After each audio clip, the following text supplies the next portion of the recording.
welcome to Quackalope. Thank you for being here. Today, we are going to be showing you a game called Kabuto Sumo, which is a game I backed on Kickstarter a while ago. Kind of a little bit of a Hail Mary for me. Not really convinced whether or not I'd like it or not. And Gen Con gave you the opportunity to pick it up in person. Yeah, I was able to actually grab my copy of this there at Gen Con along with the little All-Star expansion. This is going to be, I mean, honestly, our full review of Kabuto Sumo. Yeah. We're, 5 or 6 games in now. We haven't played every single faction, but we've read through all the cards. And we're pretty much at the point where we understand what's happening on the game board now. In fact, we've played this more than any other game we walked home from Gen Con with. And we swung over to a friend's house who don't play board games at all. And brought it over to them. And had a chance to teach them as well. So I feel like we've gotten a bit of experience. This is going to be coming from... Tables. I've heard a few designers and publishers being like... Well, designers specifically being like, we want them to, let the people know who made this. Oh, yeah? Which I'm okay with. You just can't get on me. You can't have it both ways. It can't both be, please do your best to let everyone know who made the game. And also, get on Jesse because he's from Kentucky and can't read words. Both don't exist. So this is going to be coming from BoardGameTables.com, which actually makes some pretty fantastic products. And I didn't realize they made Bites the game as well, which is a lovely little game. They do. It's a picnic-based game that I really want. Designed by Tony Miller, art by Kanawachi Moria. Wanchai Moria. There we are. So, that being said, do you want to give a brief overview of what this game is? So this is a game about bugs acting as sumo wrestlers, all decked out in their little garb. Your goal is to push by using tokens, push your opponent's piece off of the board.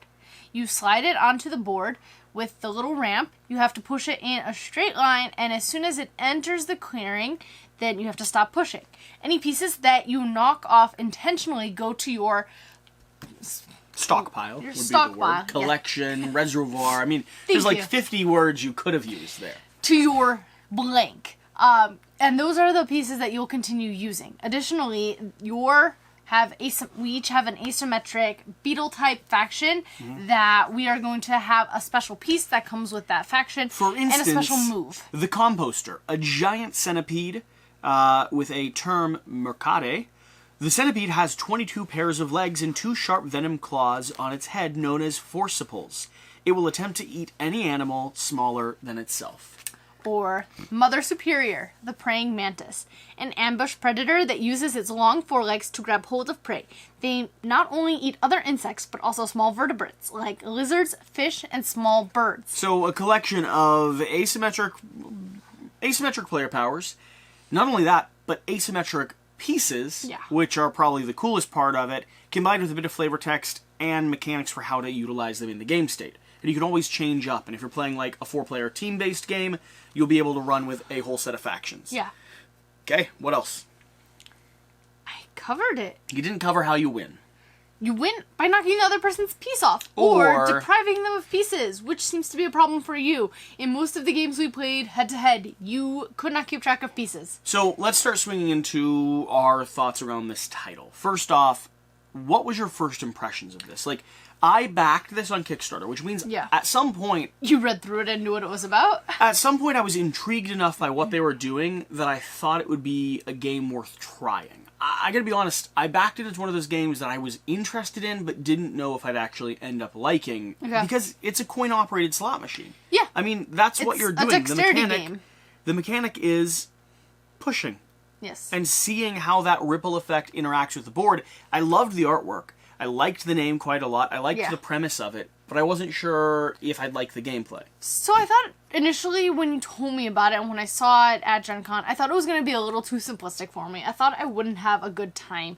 I haven't had much luck with dexterity games in the past. They're just not my genre. I don't like the skill required for those games. However, this one actually surprised me. Because of the asymmetry, the different pieces that you get to incorporate, and I like how the circular objects move and shift into position based on how you push them. it is like a slot machine. And I remember going to like the arcade when I was younger, and you put in the quarter and you try to time it based on where you think it'll fall, how it's going to push all those quarters. When you're younger, you don't realize it's not going to push very much, but you always think that you're going to push a huge landfall. I mean, as far as I can tell from our gameplay so far, you still, even when you're older, don't realize that it's not going to push very much, but you really wish it would. Yeah. So I had a couple factions that I came across that were some of my favorites based on how they acted and what they did on the board. And yeah, this one really surprised me. Any initial reactions on your part? Yeah, so let's swing into what we like about it, and then get into our complaints, because there are a few things that just are keeping this... And we might have house ruled some of them. On a scale, too. yeah. Which, honestly, I want to let people know about the house rules, because if they're watching this, there's a few things that we've done that I think, for me, enhances the game experience based on what I'm looking for. Up to a pretty decent degree. What I like... Yeah, go Can I ahead. jump in? What I like, first of all, the artwork, the theme, and the physical components. These are really nice wooden pieces that are just solid. The colors are vibrant. I just like the aesthetic of it. Additionally... And this is really well made, too. You think, like, the box is designed in a way that allows you to keep all your components together. Yeah. Now, because I put the expansion in there, do break this one down each time. But it actually advises you to go ahead and glue everything together, because it is designed to store it all. Additionally, I lost my train of thought. You were thinking about the components and how nice everything looked. I was. I also like the head-to-head nature of it. I like being to deprive you of pieces and push your piece off the board. I enjoy head-to-head. Do you think you prefer it 2-player, 3-player, 4-player? 4-player does a cooperative mode where you're working as a team. 2-player is just a head-to-head. 3-player has a little bit more movement on the table. It has player elimination. Yes. Yep. I think I like this best at 2 players, honestly. 4 players, playing as teams, I felt like I was responsible for my teammate, and I felt bad if they did something that I didn't like, or I did something that they didn't like. I didn't like that dual responsibility. I liked being in charge of my piece and what I was doing, and then just beating the other person I was playing against. Sure. Okay. Any other major things you enjoy?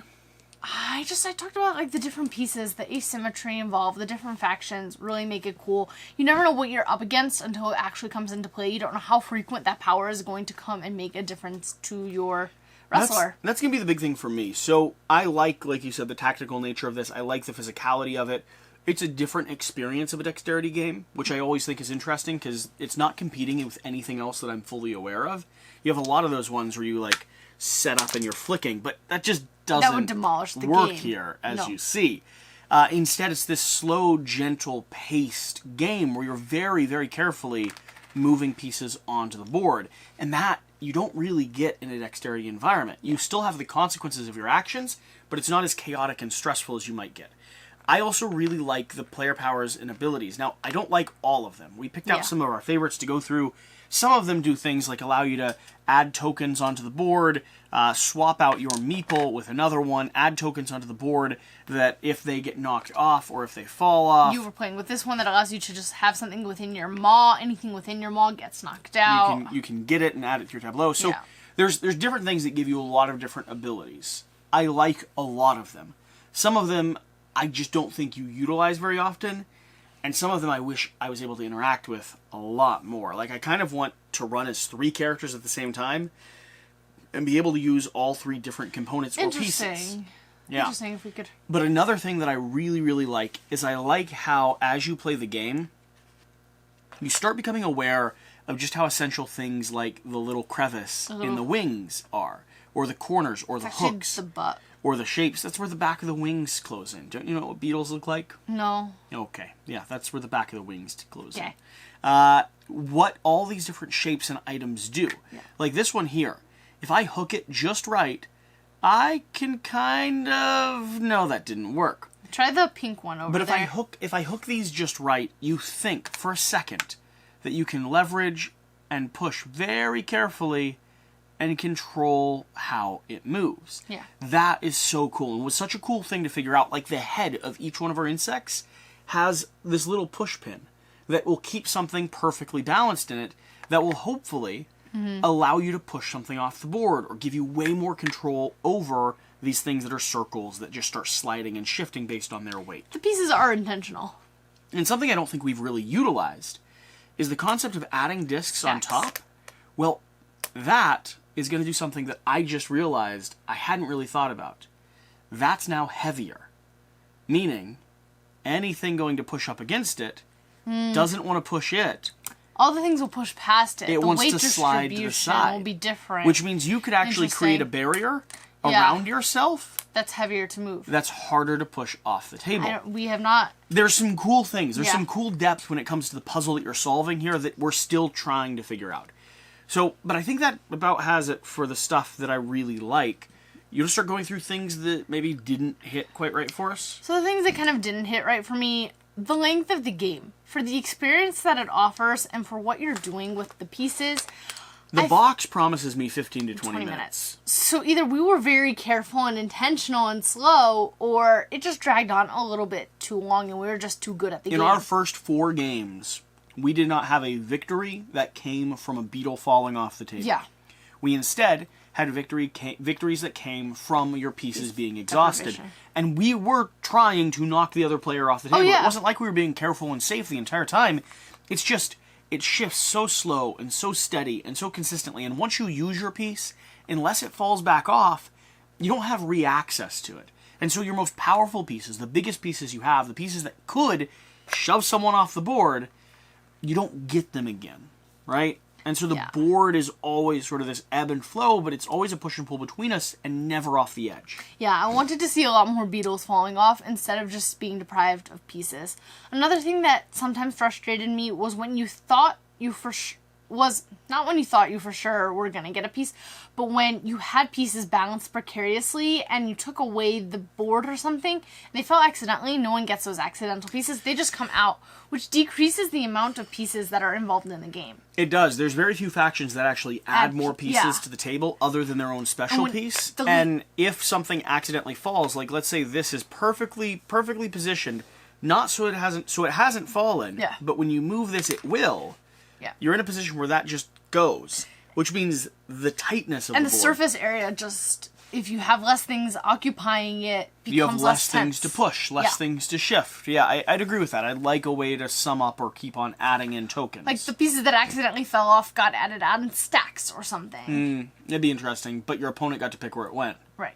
See, so there's a few little things that we're playing with in this sort of playground of pieces that we've been given. I'd say the biggest hit for me is the time restraint. It's the fact that maybe half the character factions I don't really care to play as until after I've played as them once. We're really zoning into like our favorite 6. Yeah. And maybe this gets more interesting as we play through and we start experimenting with things, but I honestly kind of want to play as 3. Like, take a basic one that manipulates stacks, take one that manipulates a piece, and take another one that, like, a freeform one, and run the game where I could get crazy options head to head. I feel like some of them are just so cool as well. So, some of my favorites, these two involve both having your piece touching your opponent's piece. Yeah. Which was really cool. Once you achieve that, it is really hard to get their pieces separate, because even if you try pushing it from the side, you're just sliding it around the beetle. And it's really annoying, because if your piece is touching mine with one of them... So with this pink guy, the Impala del Ablo, it's a blister beetle. With that pink piece, at the end of your turn, if your wrestler is touching an opponent's wrestler, that player gives you any one piece from their inventory. That allowed me to just basically siphon off of his inventory, and that was how he lost. Similarly, the praying mantis that I read the flavor text before, you substitute your wrestler with this little guy. And then at the end of your turn, if your wrestler, your squiggle, is touching an opponent's one, you may immediately push one, and it doesn't specify from your stock. So I believe you take it from the general pile. So you're constantly adding more pieces on, and it gives you a second boost. Yep. So if you, let's say, had pushed with a huge, massive piece, and you pushed a significant distance, and then you take a green one and follow it up, you get a lot of distance. It's a good bit of leverage. So those are two that I really like that involve touching an opponent, and I feel like if you have one, the other person should have the other to be equally matched. Yeah, like I said, time is the biggest hit. The way the energy of the board sometimes starts faltering as we play, and I wish I could utilize these pieces more, because these pieces are super fun and the coolest part. But we had 20-minute games where I used my special power once. And I kind of want to... Sometimes they're expensive to buy as well, Yeah. that you can't ever achieve. Like, most games start out with only 3 of these large brown ones, and they're Yeah. all in the middle. Some of the pieces cost these brown ones. Yeah. Yeah. And some of them let you upgrade into them, but some of them don't. So there's a give and a take there. I think the most fun moments of the game are a little bit too few and too far apart. So one I thing would that- rather lose in 10 minutes and play 2 games Yeah. in that time frame than have it a little bit more fair or paced. So one thing that we did house rule to kind of speed up the game was, in the rules, you push your piece until it crosses entirely on to the middle ring. Now, the rule doesn't actually specify this, but in the graphic, it shows the piece On the having very stopped edge. on the very edge. But the artwork here has a graphic that goes the whole way in and around. Yeah. And so we, to increase the pressure on the board a little bit, We push it all the way past the dark ring into the lighter ring. Yeah. And so kind of more movement is pushing more things. you're giving every piece about half an inch. So more things are being Yeah, I shoved. mean, this one it's is more essentially tense. almost doubled.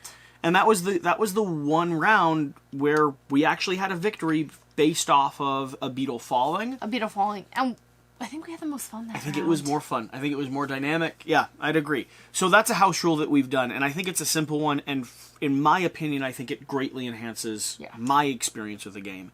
I am going to try playing as, like, 3 characters, just to see if that gives me more stuff to run with. Yeah, I'm curious. And I like your concept of things that get knocked off instead of going back to the general stock. Get Have your opponent pile it somewhere. Yeah. I like as much interaction as I can get on the Or board. if you knock it off accidentally, your opponent gets it in their stockpile. Yeah. Something like that. Just keeping the pieces something. in the game, because Keeping pieces in the game, making it so that you're when not... this becomes so sparse, it just doesn't feel... But, things that you could see other people not liking. Not being able to predict what piece you're pushing and where it's going to go. You have a beeline, let's say, located to the other person's beetle, and you think, okay, if I push this piece straight, it's going to push their beetle directly off. No. You can't predict it. It can be a little frustrating, like a coin slot Yeah. machine. Outside of that, I think this one does exactly what it's telling you it's going to do. With the exception of the complaints we already had, I think some people will find it a little slower than they're looking for in a dexterity game. One thing we didn't talk about, the junior version. So if you are playing with a younger crowd, there are more simple beetles that don't necessarily have a power. You just start with a little bit more pieces. You start with one of your special pieces. Instead of having to buy it or purchase it or upgrade it, it takes a little bit of the strategery away, but also lets people play with their unique pieces quickly and earlier on. Ratings. Where's this sitting? So we do a 1 to 5 rating scale, 1 being an arguably bad game, 5 being a game you're so upset that your friends don't like, and everything in between. We round everything up to a solid number, but we use decimals to give a little bit of nuance to this conversation. We don't use real rounding rules as well, because the 3.5 doesn't always round up to a 4. Yep. This is going to probably be like a 3.8 for me. Okay. I think... So 3s are good games, 4s are great games. This isn't a great game for me, but this is a lot better than a good game. However, because of its genre, because of just the style of game, this isn't a game that I will typically pull out. It's going to round down to a 3. So like I said, not following rounding rules, I like it for what it's doing. It's a high 3. It's a high 3, basically. Yeah. Interesting. I mean, I'm gonna be right around that point with you. This one's interesting because I don't see it leaving the collection. The art style, the aesthetic of it, the way that I could sit down at a table and have people that don't know board games at all, and this is a new and unique experience. My collection isn't necessarily scripted by the best games period of all time. It's honestly scripted by, like, what gives me something new? What is competing with other things on my shelf? I don't really think of anything else directly competing with what this one allows me to do. Additionally, you come into board gaming for the community, for the relationships that it fosters, and for you to be able to bring in people who don't necessarily play games and say, hey, this is just a cool knock your opponent's piece off. If this one left my collection, it would be because friends came over and they loved it.